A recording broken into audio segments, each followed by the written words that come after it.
What's up, folks? It's your buddy Fatalroadie. Tonight we're going to be doing a Raw recap. We started off with Vince McMahon coming out. He's quickly interrupted by Roman Reigns. Vince threatens that the police are here in case if Roman decides to do something stupid. Reigns says he doesn't take orders from the McMahons. He takes the orders from the WWE Universe. Then Daniel Bryan comes out. He says he was robbed at WrestleMania. He's then followed by Kofi Kingston, who comes out and says, hey, if you wanted a shot, all you had to do is say something to me. Bryan calls Kingston an undeserving champ. They start to argue. Vince says, hey, I have a great idea. We're going to have a wild card where 3 people from Raw and 3 people from SmackDown can interchange between each week. Wow. Okay, he calls himself brilliant. After a whole bunch of jaw-jacking, Drew McIntyre comes out and says he's going to Claymore kick Reigns' ass back to SmackDown. Vince McMahon has another idea.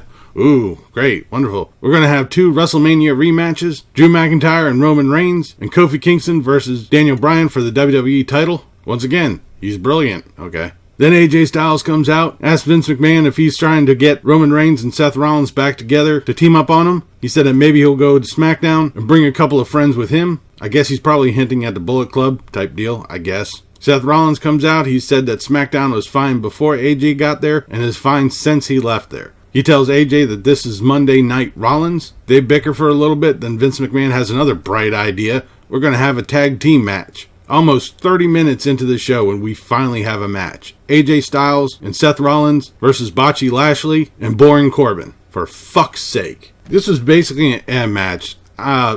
Anything with Baron Corbin and Bobby Lashley in it is an M match. AJ went for the phenomenal forearm on Corbin. He dodges. Styles ended up hitting Rollins. AJ then leaves the ring. Corbin hits the ends of days on Rollins and gets the pin. Okay. Done. This match took entirely too long.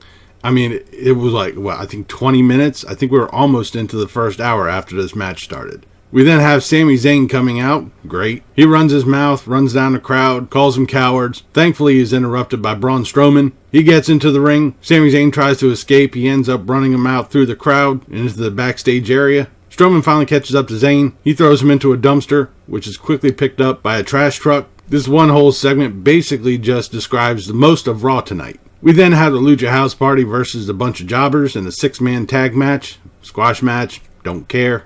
Lucha House Party won. And by squash match, I mean this was pretty much a waste. We then have Robert Roode versus Ricochet. This was an okay match. Roode was going full on heel, putting a pretty good beat down on Ricochet, but it all ended when Ricochet hit the 630 and got the pin. Backstage we have Samoa Joe running into Rey Mysterio's son Dominic. He tells him to send a message to Mysterio that he'll beat him at Money in the Bank. I honestly thought there was going to be a little bit more to this, but no, not really. We then have Lacey Evans versus a jobber. Alexa Bliss, Naomi, Dana Brooke, and Natalya were sitting at ringside. This was a squash match. Lacey Evans hit the women's right, got the pin. Evans began to run down the Money in the Bank women's participants. Then Becky Lynch comes out. They start fighting. Lynch tries to go for the disarmer, but Lacey Evans was able to escape. We then have the Viking Raiders versus Kurt Hawkins and Zack Ryder. This was a short but decent match. The Viking Raiders hit the Viking Experience, which still is the stupidest name for a move I've ever heard, on Zack Ryder and got the pin. We have another episode of Firefly Funhouse. Here we have Mercy the Buzzard ate Ramblin' Rabbit, which was a little weird, but look at the source. And then we have a creepy picnic. Apparently this is all going to culminate next week when Bray Wyatt tells us all what's supposed to be going on. Hopefully. We then have Roman Reigns versus Drew McIntyre. Yeah. Whoa boy.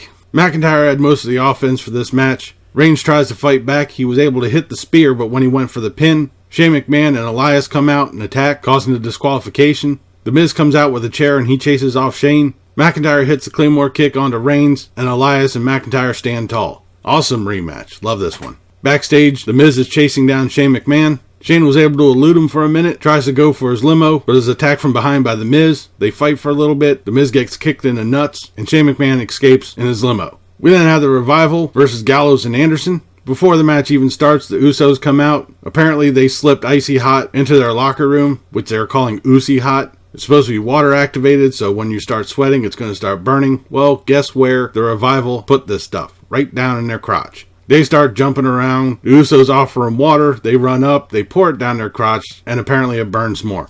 Oh my god, this was fucking ridiculous. We then have No Way Jose coming out. After he gets to the ring, he's followed out by Lars Sullivan, who immediately wipes out the conga line, tosses Jose into the crowd, starts beating up the conga line some more. Jose comes out to try to fight back, but ends up getting laid out. We then come to our main event of the night, Kofi Kingston versus Daniel Bryan for the WWE title. Finally, we actually have a good match for the night. Both Bryan and Kingston put in a ton of offense, including a really nasty drop on Kofi. Bryan tries to go for the knee, but Kingston dodges, hits Trouble in Paradise, and gets the pin. And we end tonight's Raw with Kingston celebrating up on the turnbuckle. This was pretty much the only good point of the night. The last match. Everything else was fucking terrible. I really don't know what brilliant idea Vince McMahon has with this whole wild card thing. Maybe it's going to go somewhere. Maybe it's not. But it pretty much just throws out the entire bit of the Superstar shakeup if everyone's going to be able to just switch back and forth every couple weeks or so. I don't know.